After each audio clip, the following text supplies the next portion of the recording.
The Alaska Raptor Center is wrapping up the year with a feathered flourish. Join us as we count down the top 10 posts that captured your hearts and imaginations in 2023. So we brought Spirit into the clinic today to get a little bit of coping work done on her beak and talons. Essentially just shortening them, filing them, making them nice in shape and sharp. In the wild, birds are able to do this by eating food with big bones in it, rubbing their beak against rocks or branches. Here at the Raptor Center, we try and mimic that, but our birds here also have the benefit of more nutrition than they would get in the wild, so their beaks and talons grow a lot quicker than they would, meaning they have to come visit our clinic for cleanup about twice a year.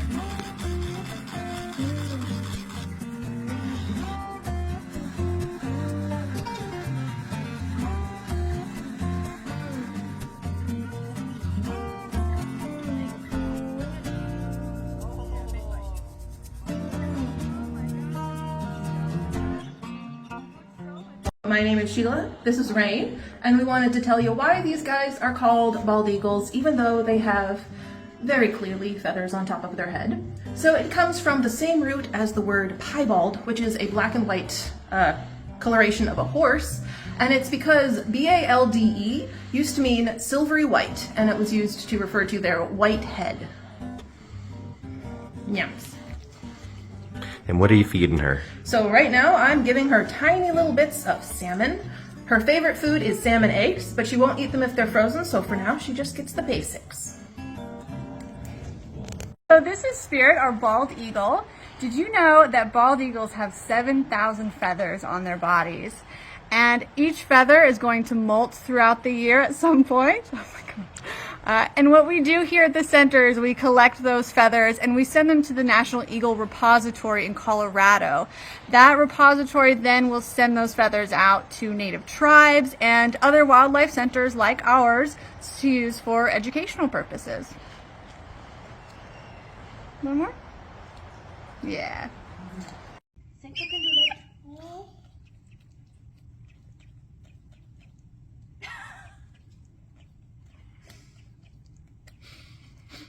So gentle. So gentle. That was really cute. That was perfect. You did a little squeak and everything. Did you know falconry hoods are used to cover the eyesight of a raptor? Covering the eyes cuts out most of their sensory intake, allowing our patients to remain calm and relaxed while in the clinic. A good falconry hood does not bother the bird. These hoods are designed to fit well, to not damage feathers or hamper breathing by allowing air circulation, and does not come into contact with the bird's eyes.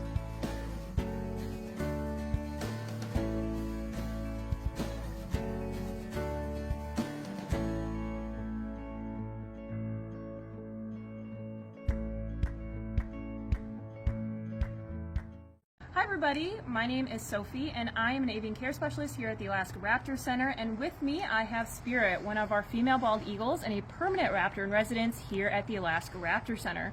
Now, Spirit here came into us in 2016 after being found in Juneau, Alaska after being hit by a car. Now, unfortunately, that's extremely common for birds and birds of prey, and when she came into us, we found a few different injuries. First and foremost, we noticed that her left eye had a bit of some eye damage. She is what we believe to be about 80% blind. Along with that, she also has some neurological damage. When she was in main flight with the other rehabilitation, oh yes, very excited.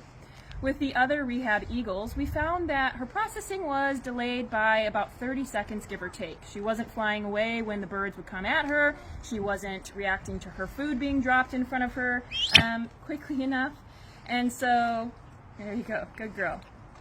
And so we found out that unfortunately she was just not releasable due to those two different injuries. So now Spirit is here with us at the Alaska Raptor Center, being an ambassador for her species and teaching people just like you all about the dangers that they face out in the wild.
This bird is named Crusher, and she came to us from Kodiak, Alaska, where she was found on the ground not flying, basically missing her left eye. It's damaged and shrunken, and missing a lot of feathers on her left wing.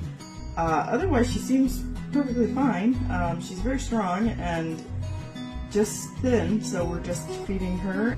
So she just finished her quarantine, and her tests came back negative for HPAI, and so now we're going to be able to move her into main flight.